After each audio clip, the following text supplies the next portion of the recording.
Hello and welcome to Boxing This Week 72. We have a big episode for you. We got Knockout of the Week, of course, where you guys have voted for what you thought was the best knockout of the weekend. We have the weekly roundup where we talk about all things boxing over the last week, summarise it, give our opinions and reactions to any of the news.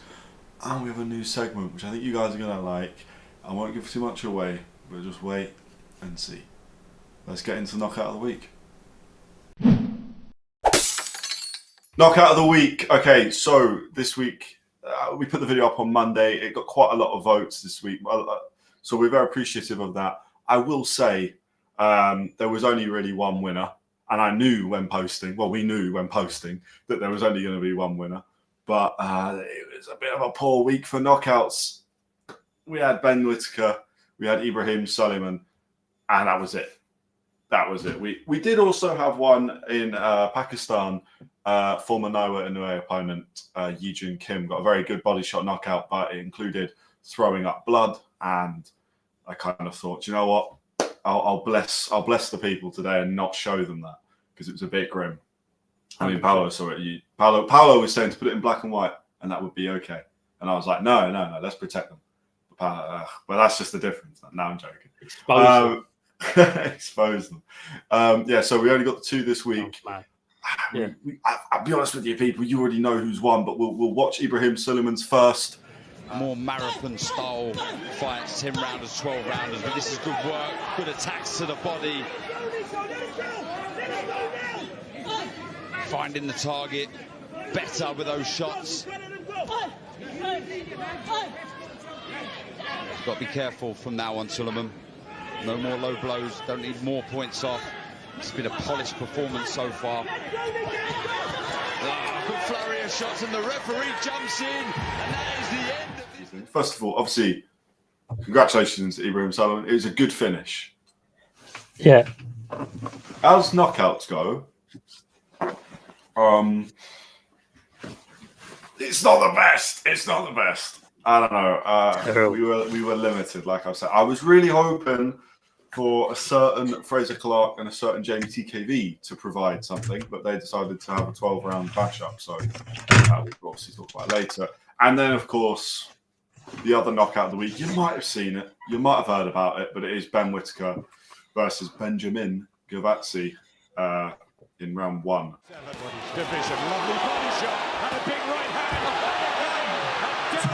Gavazi in the first round, inside the opening 2 minutes. It was blurring hand speed from Whittaker. Accuracy, looks at his corner, says he's intent on making another statement. And Gavazi looks open and novice-y. Class, absolute class that was. Didn't load up with anything. It was the speed, as you say, the accuracy, and the placement. Look at this. Big shots. Gavazi in a heap of trouble. What a knockout! And then there's Ben Whittaker. So, two not very similar quality knockouts. If you want to take a guess who won, please do. You can comment who you think won. I honestly, this is the first week we've had 100% of the votes for one fight. If you'd be surprised, it was Ben Whittaker. Congratulations. We still have a trophy this week. You can have. Do you know what? We'll go with the bottle again. There you go. Ben Whittaker gets the water bottle. Same with Bam Rodriguez. If you want it, come on the show. I will actually give you that bottle. Fine. Show them the bottle again. Show them the bottle again. It's nice. It's nice. It's better water, better world. Super Sparrow. High quality. I'm out here just drinking out of plastic ones. We've got one of those as well, but I wouldn't do that to Ben. Yeah, 100% of the votes, Ben Whittaker won. We will watch it again. We'll watch it back one final time for the people at home to really see the devastation. But it was very impressive. Just not a lot of competition this week. But here we go. Absolute class that was. Didn't load up with anything. It was the speed, as you say, the accuracy, and the placement. Look at this. Big shots. Gavazi in a heap of trouble.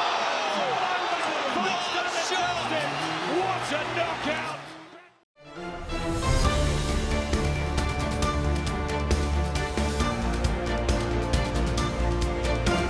Weekly roundup. let's start with a big congratulations. One of boxing's GOATs. Paolo, you can tell the people at home the great Katie news. Taylor is not only an undisputed world champion, unified world champion, she is also married, which is something, keeps her personal life a personal life. But congratulations to the GOAT of women's boxing. Yeah, massive, man. Nah, but you know what? Just worth bringing it up just because it's Katie Taylor, really. And obviously she was at the WBC convention, among other things, and meeting great fighters. But yeah, big congratulations to Katie Taylor. Yeah. We'll talk about the WBC convention in a second. But I think, look, last week we started talking about the BBC card, Fraser Clarke versus TKV. We were talking about Boxer, how they're going to do on a new platform. So that's where we're gonna start off, or carry on the weekly roundup today. I want to say the fights were better than I expected. 100%. There was a clear star performer, and it's not just because we have some form of relation with her and her team, but Fran Hennessy was quite clearly the best fighter on the card for that night. I will agree with that, and not to sound, it's not biased at all. I think what we can say, Connor, is she's still a novice, by the way, like in terms of like her experience and stuff, novice in terms of her pro fights in the pro game. You see the way she was a joke. Like it was actually a joke. Like she looked, and she was already looked good, but she looked 20 times better than she did last time. Yeah, I know she was. They were saying that she's added like a nutritionist, which has had a big benefit to her performance and stuff like that, and a couple of other things. But she fought a former world champion, and won every single round. Like every round. Not like scraping it. Like she dominated every single round. And the fight. Listen, the fighter that she had in there, massive respect to her, because she was good herself. But Fran Hennessy was better on the night. She got the win. She's obviously shouted out. She'd like to fight Ebony Bridges. She has a relationship with Ebony, like in terms of a friendly person, a friendly like relationship with. Gets on with her. I think there's two fights you can make there. Obviously, the Ebony Bridges fight. Obviously, she's was a world champion. And then you've got Shannon Courtney as well. Shannon Courtney, she's got more grit behind her teeth or them two have grit behind their teeth with each other. Depends what kind of fight you want and what kind of fight, I suppose. Ultimately, it's going to be down to what Fran Hennessy wants. But both fights make sense. You're going to see two types of fights. And, she's very respectful when she's in front of her opponents. I don't feel like that energy is going to be reciprocated with Shannon Courtney. No. But, that's a big fight to make in itself. It's a big fight for Fran. And she does fight Ebony Bridges. If she beats both of them, she's beaten two, world champions. And it's only a matter of time. She's in a very interesting division with people that she's, world champions that are in there. It's interesting. But, yeah, no doubt, dominated every round. What was your thoughts on it? My thoughts, it feels like, look, I'm going to criticize Boxer in after we finish talking about Fran Hennessy, because I actually have issues with the show. But with Fran, it feels like we're watching very similar to what we watched with Caroline Dubois about 3 years ago, where she was just so much better than everyone. Yeah. And even as young as she was, and as much as Boxer probably wanted to get a few more fights out of her and sell a few more tickets before taking her to world titles, Caroline Dubois forced herself into that position. If Francesca Hennessy is beating former world champions, there is one little point which Bytyqi was a world champion at a lighter weight, but still a world champion. And in terms of step up from her last fight, still extremely impressive and won every round. If that's what Francesca is doing to that level of opponent, then she has to step up. Yeah, there is no alternative. Boxer and Benchon cannot keep her at that level. She's forced herself up. So, from her point of view, it's perfect for their next step. And you're right. I'd love to see a Shannon Courtney fight because I think Francesca would win that as well. But that's a name that the British public do know, really, really know. That's a big fight. It's a huge fight. Talking of big fights, the main event was good. I don't want to say great. I had issues with it. Far too much clinching. Far too much holding.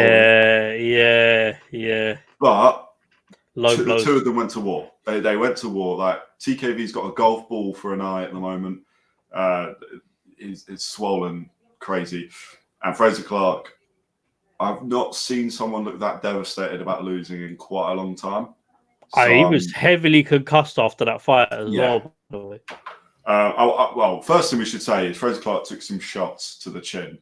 The left hook of TKV could not miss, and it's quick. It's seemingly quite powerful. I want to very, very briefly mention, without talking about too much, the fact that Fabio Wardley dented Fraser Clarke's skull with one punch. TKV took 12 rounds and couldn't. That's not a slight on TKV. That just shows you Wardley's an animal. I feel bad for Fraser Clarke. I thought he was fighting okay. He seems to just not quite have it. I don't want to be overly critical because that's not a nice thing to say. No. But it's like he hits hard, but it's not quite hard enough. He's quick, but he's not quick enough.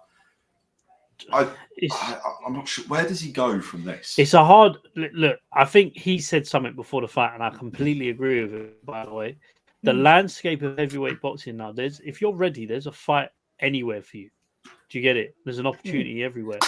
Saudi's been a big part in that, and obviously Riyadh season, Turkey, the collaboration of promoters. There's a lot of heavyweights now. That the heavyweight landscape is huge. I don't, if you'd have said this about 10 years ago, I would have said, back of the devastating losses that he's had, obviously the Wardley fight, and then now this. In terms of the promoting side of it, it would have been difficult, but I don't think it is now. Listen, I mean, we'll talk about it in depth in a minute because I suppose it relates to the next point you're going to bring up about the BBC. But I was surprisingly impressed with the production. So, and everything else, and if this venture does go really well with BBC and they end up extending, because I can only imagine that they've signed a year for a reason. But with regards to the Clarke fight, it's a great opener the Clarke, the card itself was a good opener for the shows. I know Ben Shalom's getting a lot of stick. I know it wasn't perfect, but I mean, the problem is we've raised the bar too high, I think, in comparison. I think boxers got a stable, and we saw that obviously Jack Massey returned as well. He did, yeah. So we saw a stable, we of fighters that are up and coming or rebuilding or up and coming and pushing through new stars. And I think in the UK, they're known as that kind of platform. But I think it's wrong at this stage to compare them to Matchroom and Queensbury because they're just different animals. That's no slight on Ben. It feels like Boxer at the moment are a bit of almost an academy. No, I think they can grow. I'm not trying to, and this isn't me trying to be disrespectful because there's a place for it. Look at Goodwin Boxing have been doing that for the years, but top tier as well. Top tier as well, and these guys definitely they have a huge place in boxing. And Boxer are just trying to get out of that group and get themselves into this. We do our own huge shows. Well, they've just signed a deal with Saudi. We don't know what that's going to look like yet. Obviously, another fighter that they've got on their card, Eubank, who's ill. Well, but don't think he'll be fighting for a while. But no, of course. Regardless, we can bring that up in depth. But regardless, when we go back to what we're talking about with the Clarke and TKV fight, with all due respect, we say where Wardley goes from here, but TKV put in a good performance, but.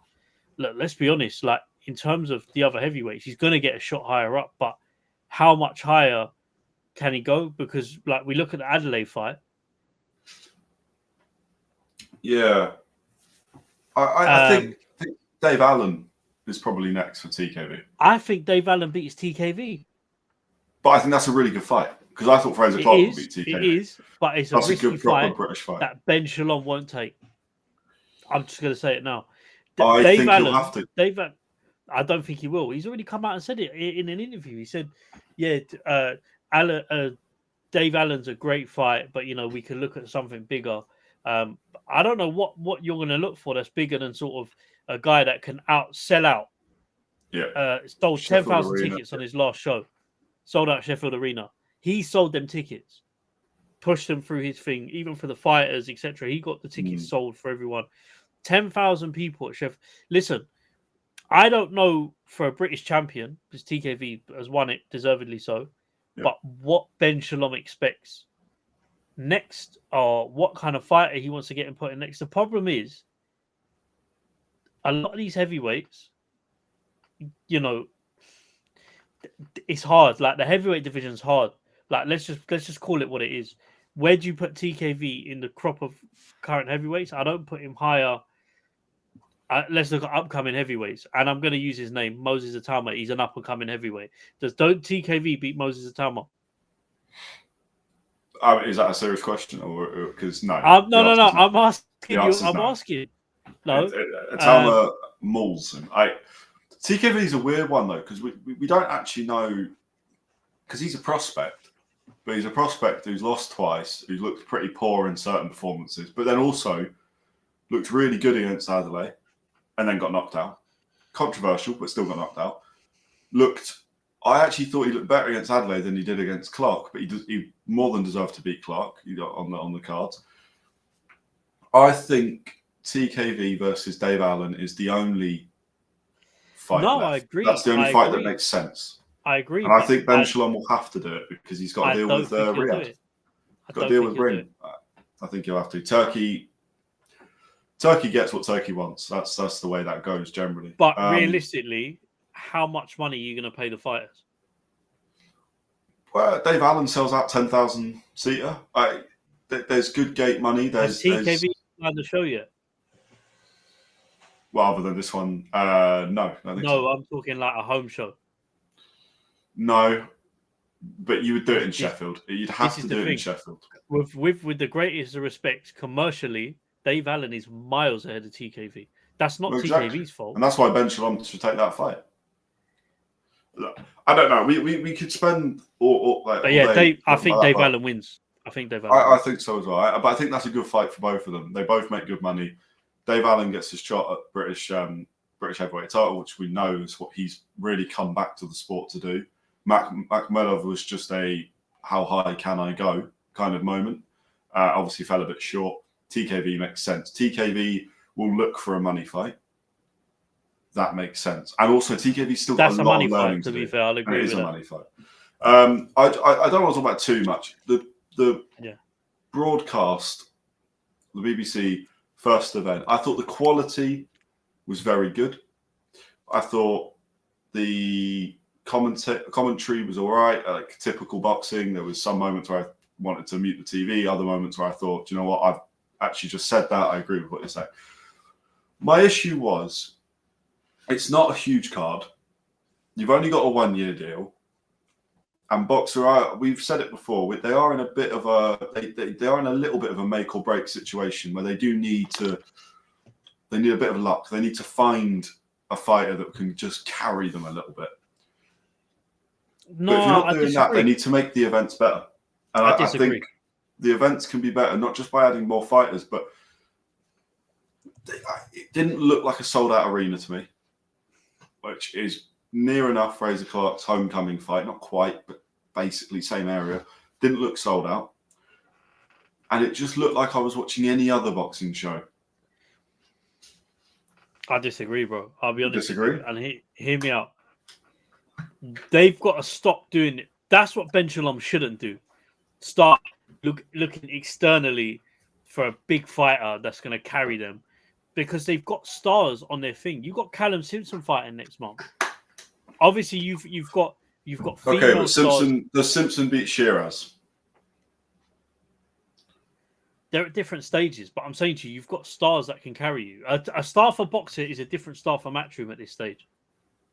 But Callum Simpson's building to it, and to be fair, I don't think he's far off. I don't like a couple more fights. I don't think he's far off fighting Chivas. European level, definitely. I mean, Adam Azim is there. Adam I Azim think is a star for them. That's the one, I think.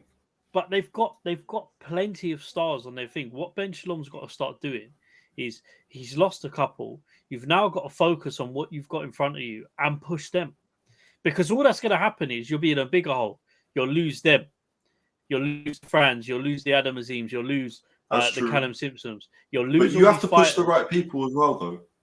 Okay, I don't want to say this because it's a little bit harsh and it's definitely not necessarily the right thing because there's still like a decent future for Fraser Clarke. But was Fraser Clarke the right heavyweight signing? Because they put a lot of money into him because he came out at the back of the Olympics. At the time, yes. Hindsight, no. Yeah. Look, at the time, coming out of the Olympics, it made sense. Built himself up a little bit. Ben Shalom built him, I think, as far as he can build him. Like let's just call it what it is. Done a good job. A really good job. He's gotten good fights. Yeah. But I think he's hit. I think he's hit an end with obviously Clarke. But realistically, the puzzle for me is a fighter like sort of TKV, because although he's British champion, and I look at the other heavyweights and the way that they promote and push, where like is it to the same level? Can he get to that level? But the weird thing about TKV is he's almost unknown. Like we don't really know how good he is because I've not been impressed. The only time I've been impressed by TKV was against Adelaide, and he got knocked out. I thought he showed good things against Clarke. I thought obviously it is his best performance because he won. Your best performance can't be when you lose. But again, against Clarke, I'm like... Unless you're Jack Catterall. Unless you're Jack Catterall. Well, unless it's like that kind of loss. But if you're getting flattened and knocked out cold, that's not your best performance. I love Jack Catterall, man. What a fighter. But yeah, carry on. But with TKV... It doesn't. I don't know. I don't know his ticket sales. I don't know if he's a really good ticket pusher or if he's not very good. I can't imagine he is because his events he's been on aren't huge. To fight on TV though, there's got to be I reckon there's a minimum expectation for a lot of fighters. Like the only comparison I can make is, and I know it's way off and way different, but it does relate. Small hall shows. You know, ultimately, if you want to make any money, you've got to sell tickets. Like really. It's the same for unlicensed shows that are big. If you want to make any money, you need to sell tickets. And with all due respect, depending on the show and how they operate and how they function, but if they're cutthroat and they're trying to get somewhere, if you are more of a cost to them than you are of a profit, you'll get cut. Yeah. Or you'll cut yourself from not earning money from it. That's why you see a lot of good fighters kind of not fight at pro level or go to misfits or fight high up because the money is not there. But so I'd imagine with boxer, you've got to have a certain bit about you to sell X amount of tickets. Like, Jack Massey probably sells a good number of tickets for his fight and all these guys, but it's more. But in comparison, it's not a comparison because you can't. But then you've got elite ticket sellers. There's good ticket sellers, there's average ticket sellers, and there's elite ticket sellers. Yeah. Anthony Joshua sells Wembley. That's an elite ticket seller. Do you see where I'm coming from? Daniel Dubois probably sells Wembley. That's an elite ticket seller. David Allen, good ticket seller, sells out Sheffield. Sheffield Arena, And at the moment, and this is no disrespect to the fighters, average ticket sellers are the ones that are up and coming, but that's because they're getting known now. But boxer have got good ticket sellers potentials as well. But they've definitely got potential. I agree. I do agree with that. I'm skeptical of the fact that I think Adam Azim could be poached quite easily, and I think they've lost quite a few. I mean, one of the ones they have lost is Ben Whittaker, who obviously fought the same night, made his debut for Matchroom. I think Queensbury will poach Adam Azim. Yeah, I think so. Eddie Hearn wouldn't want to touch him whilst he's still got Dalton Smith. So, yeah. I mean, it makes the fight easier to make with Dalton Smith, but saying that. Actually, do you know what? saying That's that- not true. Eddie Hearn will take anyone he can if he can get. No, them, he he'll will, take 'em. but I don't think he'll take Adam Azim till after a Dalton Smith fight. Because what Eddie Hearn can do is build Adam Azim up again. Everyone, as much as Eddie Hearn talks, Eddie Hearn knows how good Adam Azim is. I've got to be honest with you. Yeah, Like of course. if you don't watch him box and you think he's not good, you need to go and get your head checked. But yeah. timing is right, and I think more than likely Adam Azim's got a few powers on Queensbury. He's good friends. He's friends with obviously Hamza Shiraz as well. A couple of others, and they've already poked him up about going over to Queensbury. He talks to Frank. I know he probably talks to Eddie as well, but more Frank than Eddie. If a move's going to happen, it's Adam Azim to Queensbury. It makes more sense. Yeah, it does make sense. And you get Queensbury versus Matchroom with him and Dalton. Like, it makes sense. But anyway, Ben Whittaker makes his debut for Matchroom, obviously, first fight away from boxer. A lot of mixed reviews on this fight. So the card itself was on paper good, in reality a little bit mixed. We're not going to talk about it too much. Ibraheem Sulaiman, as we saw in Knockout of the Week, he won by TKO, ref stoppage. Aaron Bowen was terrible, to be honest with you. Really not a good performance. But I want to say Tom Cowley, we don't really do this, but if we did a Fighter of the Week, maybe we could do that. It would be between Tom Cowley and Fran Hennessy, because Tom Cowley won every round apart from the one he got dropped, and he got dropped by a bit of a flash shot. Straight male and female fighter of the week. Male and female fighter of the week. Nah, mix them together. We'll go. Fran didn't get. I only knocked say down, that so we'll because go I Fran want to Hennessy. give two. Give one to Tom. Tom deserves it. But Tom Fran, Fran deserves it as well. So male or female fighter of the week this week. And then Zelfa Barrett came back, beat Liam Dillon, and Cameron Vuong versus Gavin Gwynn was an okay fight. It was a draw. I don't agree. I think just move I had Gavin Gwynn up by one round. I thought Gavin Gwynn just got it, but do you know, it wasn't a great fight. If I'm them, I don't even bother with another fight. Just call it a day. Just call it a day and just move on. Yeah, I think so. It's one of those. Cameron Vuong showed good signs. Gavin Gwynn showed good signs, but stylistically, it was a good fight. But it's not good enough for a trilogy. Like, it's not. It doesn't excite me. The first fight was close. The second fight's close. But sometimes close fights don't need to keep going. Like, we can just leave it. I don't see the benefit for either to just keep fighting each other. Overall, the card was okay. We then go to the main event, where Ben Whittaker's ring walk with Dizzy Rascal was longer than the fight itself against Gavazi.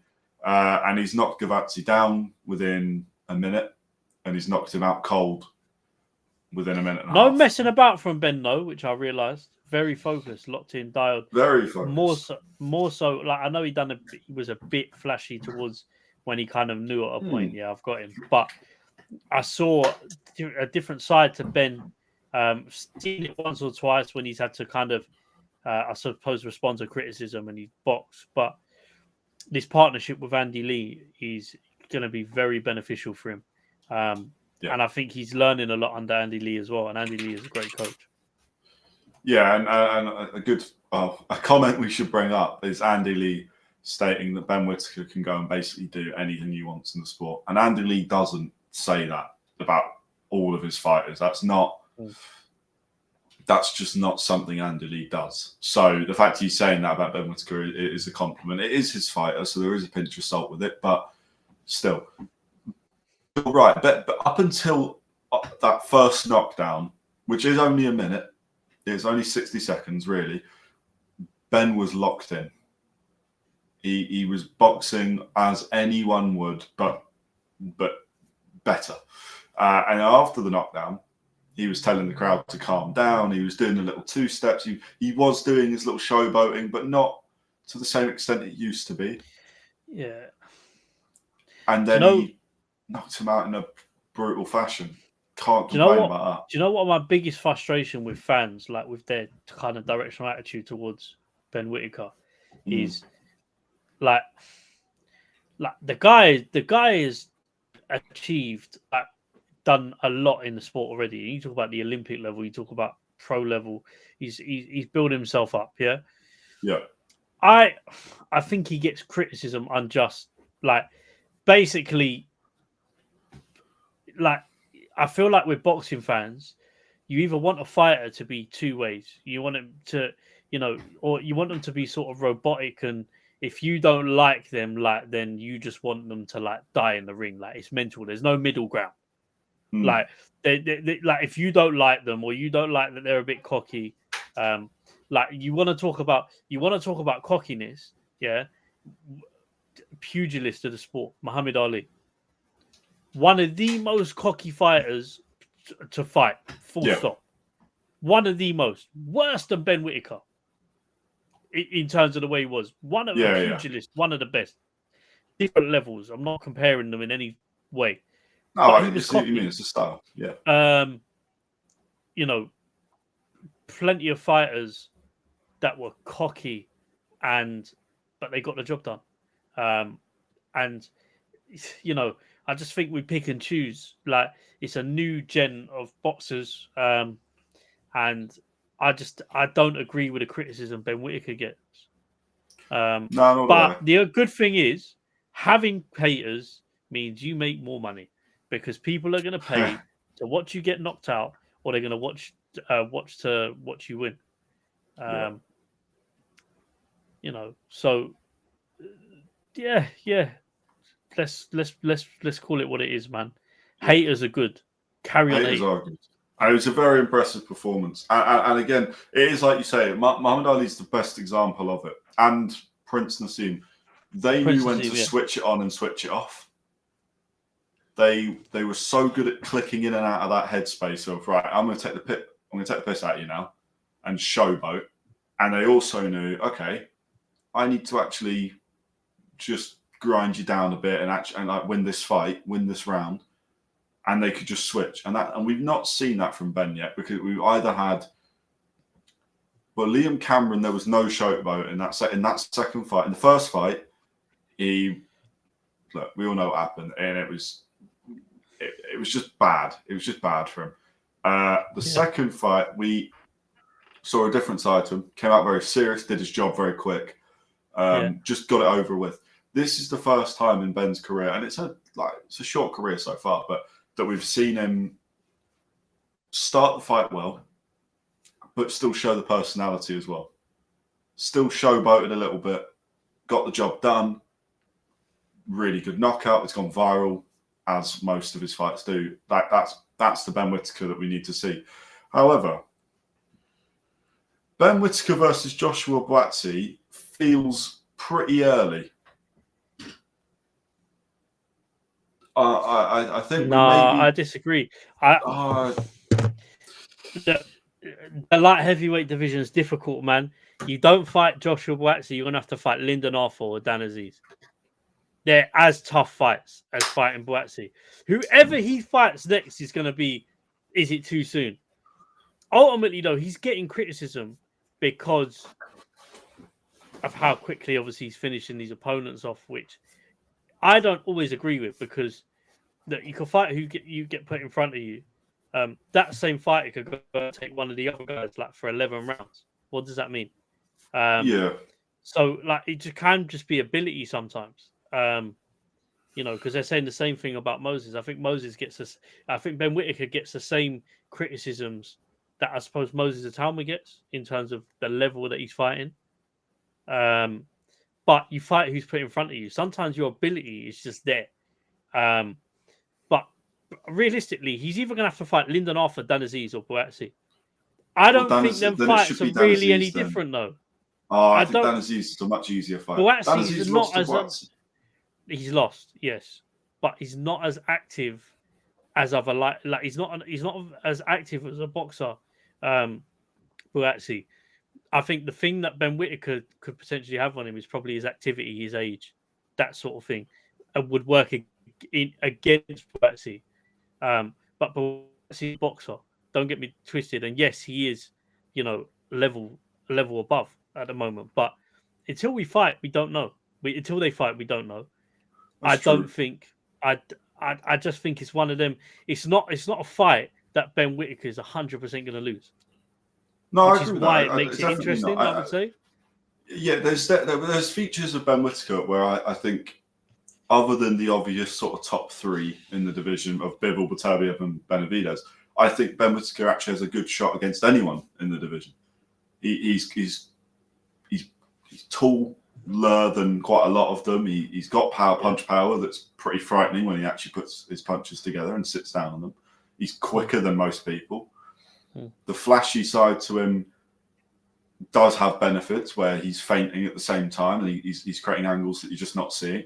Like, there's a side to Ben Whittaker that I think, other than the top three, and it's purely because the top three are not just the three best in that division, but some of the three best in boxing as a whole, that Ben Whittaker could go and do it. But we shouldn't forget, Buatsi has been to war with Callum Smith. He's been around for a long time. He's had good fights. He's fought Aziz. He's had those tests. And arguably should have lost his last fight, but didn't. I don't know. I think it is too early. I've spent the whole week defending Ben Whittaker for his fight against Gavazi. People saying, "Oh, Gavazi's record is padded" and all the rest of it, and it is. But it's still 19 wins in a row with 13 knockouts. His only loss was the first fight of his career, and it was a 4-rounder. I think he lost on. We did lose on points, so which is something that does happen. It happens to some of the best boxers in the world. They lose their first fight. So it was a really good step up for Ben Whittaker. But for me, that doesn't propel him to the next level. Well, I don't know. Whatever. If we get Buatsi Whittaker, so be it. Like, I'm happy. I'm happy with that. It just feels like a huge step up. And also at this WBC convention, we had, and we won't talk about all of these too much. We had Conor Benn's mandatory for WBC welterweight title. So basically, he's mandatory for the winner of Garcia versus Barrios. We've got Akoli will be fighting Moses Hatama, or at least it's been sanctioned, so it doesn't always happen. But Lawrence Akoli versus Moses Hatama after Hatama's fight on January 24th against Jermaine Franklin. And then we've got the one that I'm more interested in, because it's a real fight, is one that will happen. It's Hamza Shiraz versus Christian Mbili after Terence Crawford was stripped of the title. Now, I want to talk about the Terence Crawford almost more than I do about the fight that's now being made. Very happy for Hamza Shiraz and Christian Mbili, who obviously, Mbili has been around for a few years now and just not got his shot because Canelo has not ducked in any way, but Canelo had all the belts and kept them all.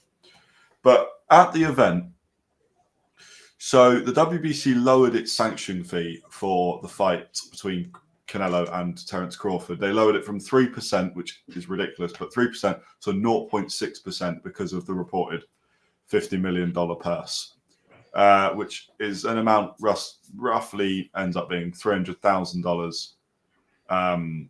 Roughly. Yes. Well, it's give or take. And most of that money apparently gets sent to a charity fund that supports retired fighters, which is actually a good cause. Of course it does. But this is the issue, right? Is I'm reading this from a legitimate article, and this is from the word, from the mouth of the horse, and it's all very rough and all the rest of it. So I'm not trusting all of it, but Maurizio Sullivan's claimed that Terence Crawford just did not respond to any communication regarding the payments. So Maurizio Sullivan states it's very unfortunate, and he stated it's a bit of a slap in the face, and therefore Crawford's been stripped. Which let me ask you this question: does make sense, but who's bigger, the fighter or the belt? How legit are these sanctioning fees? Because hear me out.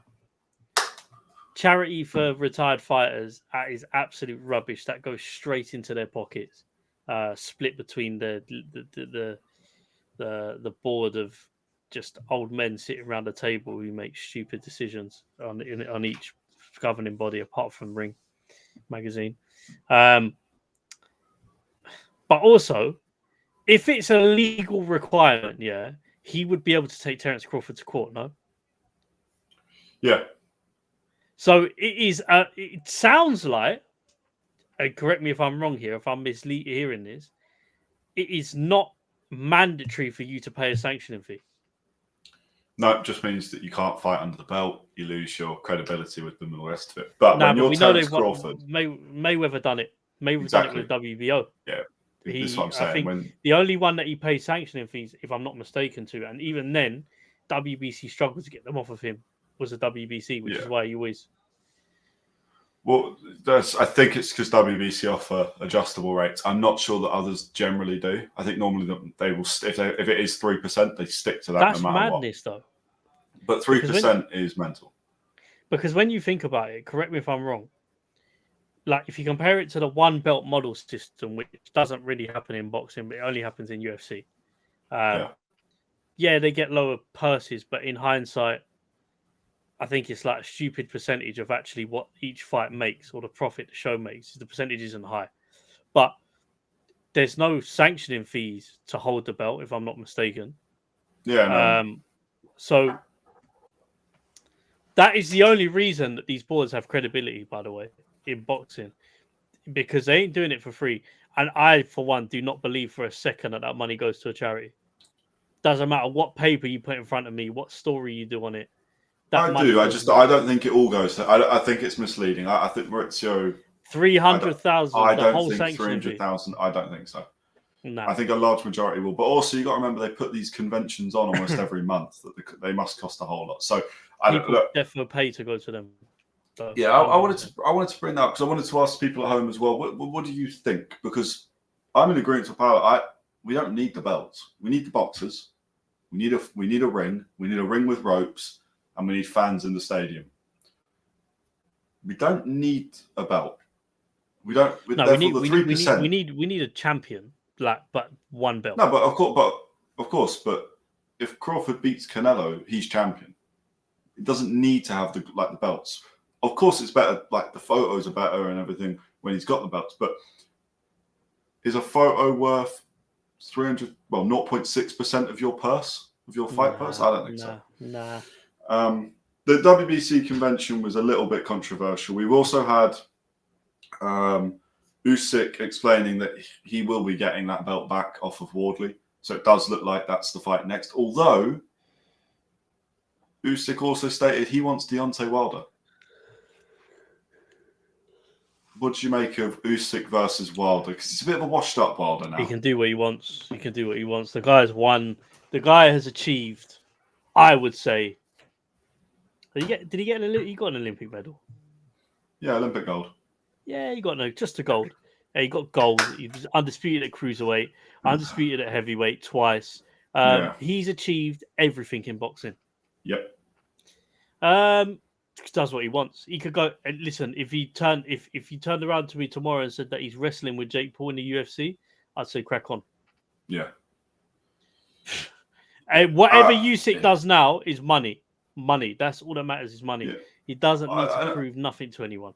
Yeah. And also, Deontay Wilder, we speak about him a lot, and we definitely don't give him a lot of credit, Wilder. But where we will give him some credit, he was a heavyweight champion for a record amount of time.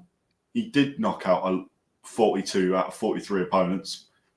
There's definite side to Deontay Wilder that is impressive. So for Usyk, it's like, well, why not just add that to the resume? Can I tell you what's also impressive about Deontay Wilder? People are going to be shocked. I have something nice to say, but I will say it where credit's due. Yeah. People have to remember what he was doing before he was a professional boxer, which was late, by the way. Worked in McDonald's. Yeah. Become a professional boxer at 21. Yeah, 21 or 22 years old, 22, something like that, yeah. WBC heavyweight champion. I mean, that is very impressive. 10 years. The guy, questionable opponents. I'm going to be honest with you. I won't give him that. Exactly, yeah. Questionable. But the guy started boxing purely to pay for his daughter's medical bills. And that I can respect.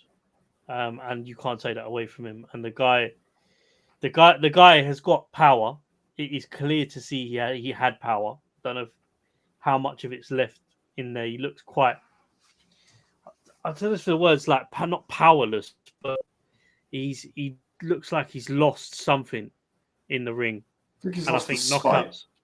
knockouts do that to you. And Yeah. he had, I don't think that out of body, he had that religious experience, which made him.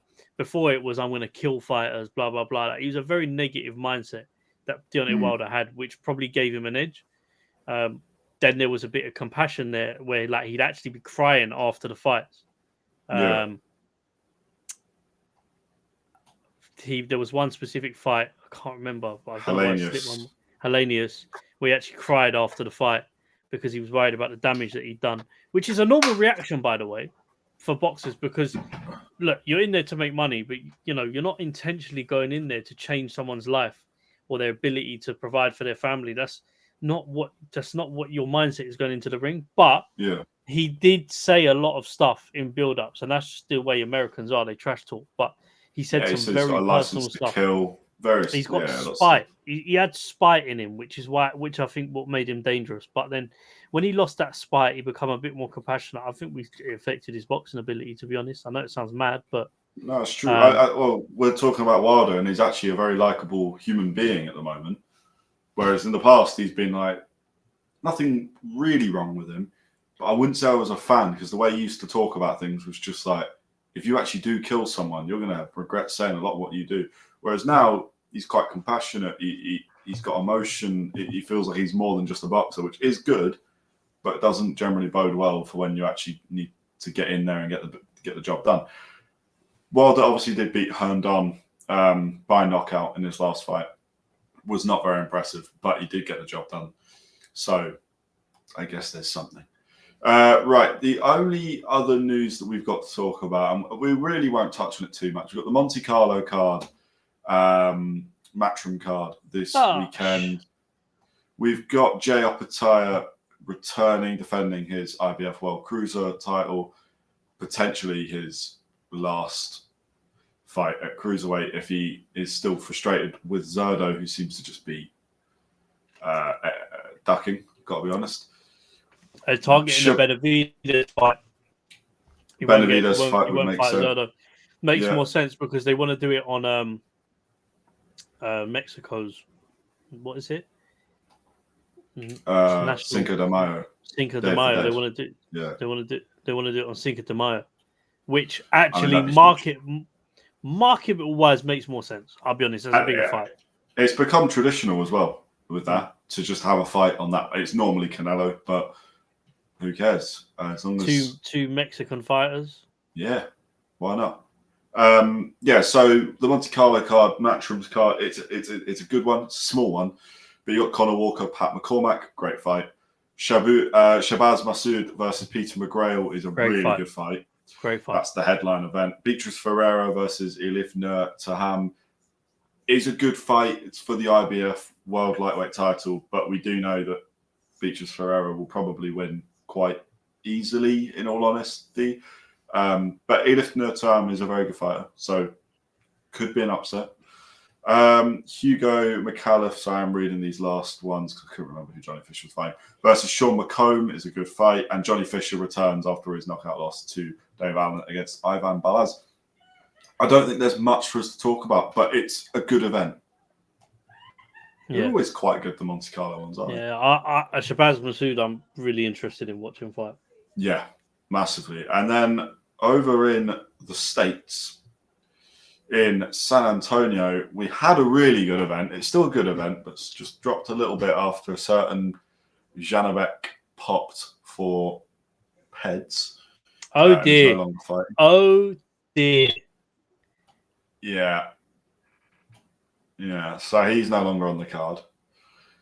But Isaac Pitbull Cruz returns after a pretty good win in his last fight against Lamont Roach. Obviously, Lamont Roach, his last fight was Gervonta Davis. Actually, is that chatting shit? Yeah. How does a human, like, literally, you know, like your nickname, your in-ring nickname? Yeah. He literally embodies that. Like, if he was a Pitbull in his past life. Oh, 100%. There's no other. It's like he looks like a Pitbull as well. It's incredible. You might not like that, but he does. It's not my fault. He's got like a squished face. I don't know. Anyway, and you got Stephen Fulton versus Shaky Foster for the WBC World Super Feather. That's a really good fight. Foster, what? I haven't seen him fight for a little while. Come on. Yeah, but that's a really good fight. That's a fight that I'm really excited to see. Erislandy Lara does return, defending his WBA world title, but he is now defending it against Johan Gonzalez, and obviously does not have the opportunity to unify. Frank Martin is on the card. His first fight back since Gervonta Davis, since Gervonta Davis knocked him out cold, but he fought very well that fight until the knockout. This is a really good card. I'm not going to read all the names, but there's an additional 8 fights. The ones I've just said. It's a big card. It's a typical American card. Amazon pay-per-view. I think it's their second event. The first one was Caleb Plant and Jamal Charlo. So good event. We'll say we will not be live because the day after we're at DFC, and therefore staying up till 6 a.m. not exactly doable. But great event, and we will be speaking about it next week. And that's the weekly roundup. That is everything I can think of. Tio and Shakur got announced as well. Oh, yeah, just a little thing. Teofimo Lopez and Shakur Stevenson announced. It's for the 31st of January in New York. What a fight. What a fight. But Shakur's going to win. But I agree. Yeah, I agree. I think we're going to see now. I think it's a passing of the torch, right? I think we're going to see Crawford slowly exit the sport because he's done everything, made his money. I think we're going to see Shakur become an absolute superstar now. Yeah. With the guidance of Terence as well. Exactly, with the guidance of Terence. And then after Shakur, we'll see maybe Keyshawn Davis or one of those guys who's slightly younger but in the same camp. They'll come up, and it's just going to be almost never-ending because then you got Zachary Moses as well. Very excited for that fight. We did put a little thing out saying who's going to win. I believe we're 10 votes. I think it's 70-30. 70% of people, 70% of you guys at home think Shakur Stevenson is going to win. 30% for Teofimo Lopez. It's a 50-50 fight. I just think Shakur's going to be too good. But we will obviously be talking about that much more as we get closer to the fight date. Right. That's the weekly roundup. Let's move into a new segment. We teased it in the intro. It's a new segment for you guys. Let's roll it. Let's roll it.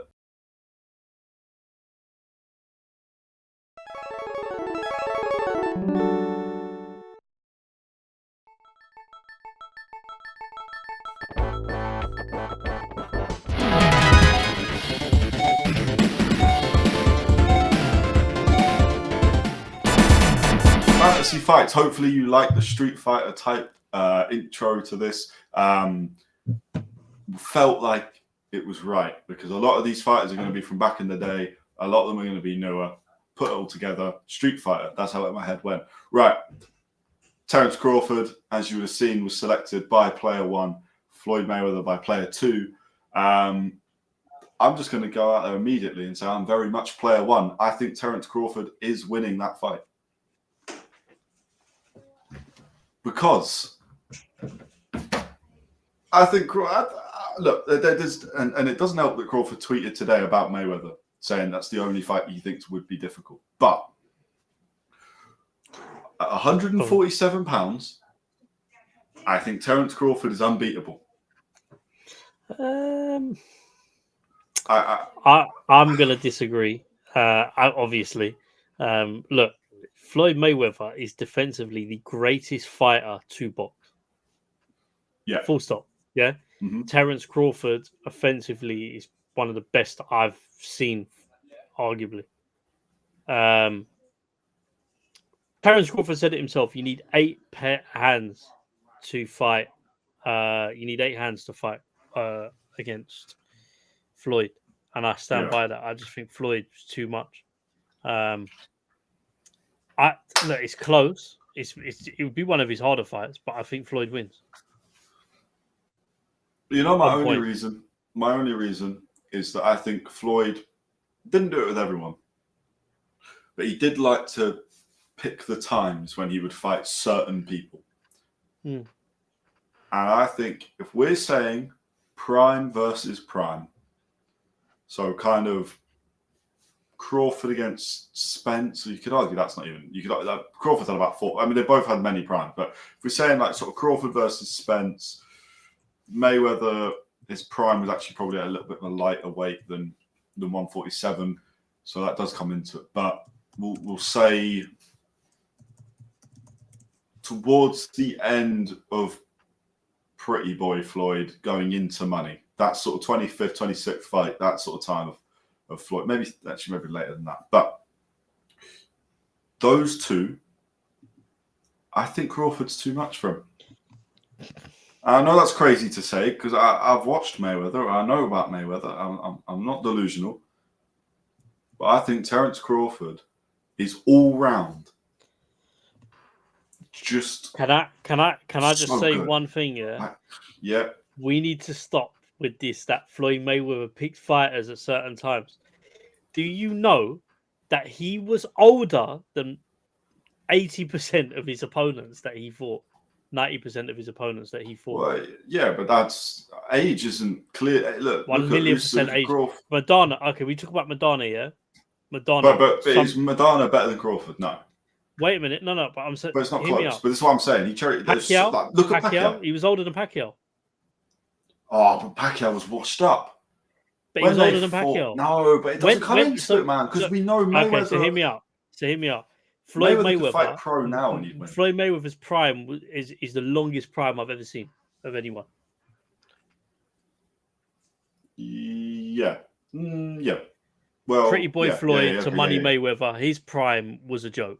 I don't know another boxer on the planet that has had the prime that he's got. You've got Canelo. What about Ricky Burns all the way to Canelo for Crawford? There's not been a fight in between that Crawford's not. Crawford's the kind of guy that you tell him he's down on the rounds against Sean Porter and he needs to go out there and do something. And he's like, all right. And he goes and knocks out Sean Porter. That's Floyd Mayweather. Crawford. But if you compare the ages, yeah, and I'm saying Terence Crawford's a great boxer, one of the best, yeah. Yeah. Currently now, pound for pound, it's a toss-up between him, Usyk, and, him and Usyk. I'm going to be honest with you. But, like, the age, like, Floyd's age, like, in the sport, and where he was winning titles, and from the age that he was at, is a joke. Like, he's not, like, the youngest champion, obviously, but, like, we're talking mid-20s, what was Floyd doing? Yeah, and he then went and beat 25 former or like world champion. Look, I appreciate Floyd is definitely, or not definitely, but he's higher in the GOAT conversation than Crawford. I agree with that, and he should be. Crawford's career is not as great right now, although Crawford obviously is not done, but. So no, we'll see. I'm not even throwing settled, shade on his career, bro. Crawford's a joke. No, but this is what I'm saying though. Is you compare the careers and like you can compare the earnings, the amount of wins. Mayweather will come out on top. I'm saying, prime Crawford, and I won't base prime Mayweather. I think Crawford will beat prime Mayweather because I think he's quicker. I think the IQ is just as good. The difference is he quicker though? Prime Mayweather, is he quicker? Is Crawford quicker than Prime Mayweather? Well, I think that counter punch was a joke. This is what I'd make it interesting because Crawford's counter punch is a joke, but Mayweather's, oh my god, they had to slow down the camera. Well, Mayweather's the best ever. They had to slow down. Go back and watch. You know this anyway. You've watched fights. I'm not saying you go back, but for the fans, go back and watch the fights. Yeah. A lot of the time, people used to disregard his performance in the ring and he'd run around and do this. Go back and watch how the only time that you'd be able to catch his counter punches because they were so quick, you had to slow the camera down. like it was slow motion that they had to do it in. And when you saw it in slow motion, they were a joke. They were a joke. Yeah. They were a joke. To the naked eye, it was hard to see them sometimes. So don't get me wrong. Sometimes you saw them, but sometimes you know what I mean, innit?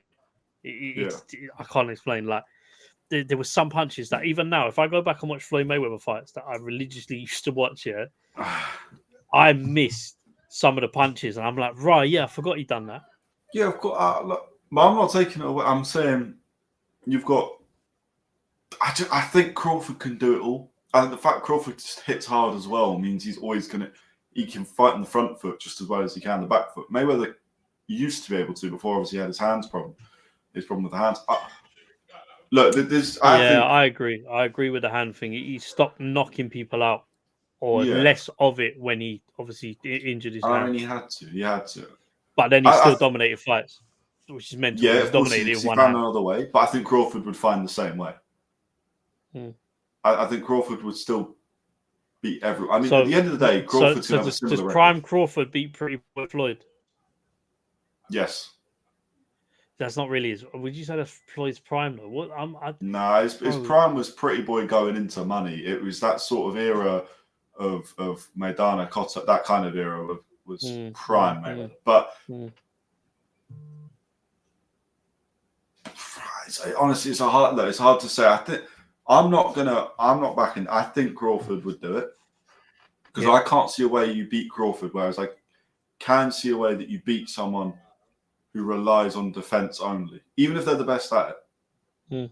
Then I think there's always the chance of catching them. And if you're one of the best fighters in the world, like Crawford is, and you can match him for speed, you can match him for footwork, then I think Crawford could catch him. Anyway, that's one for the people at home to finish off. I think I'm going to get butchered in the comments for that one. I don't think many people are going to back Crawford over Mayweather, but I'm going to stick to that. That is my prediction. That's the first fantasy fight. That's boxing this week, 72. Hopefully you guys enjoyed. We had it knockout of the week, fantasy fights, the weekly roundup, of course, every week. That's going to be there. Make sure you're following the Instagram, the YouTube, and the TikTok because knockout of the week goes out on Monday. We want you to get involved, as I'm sure you do as well. You have to vote.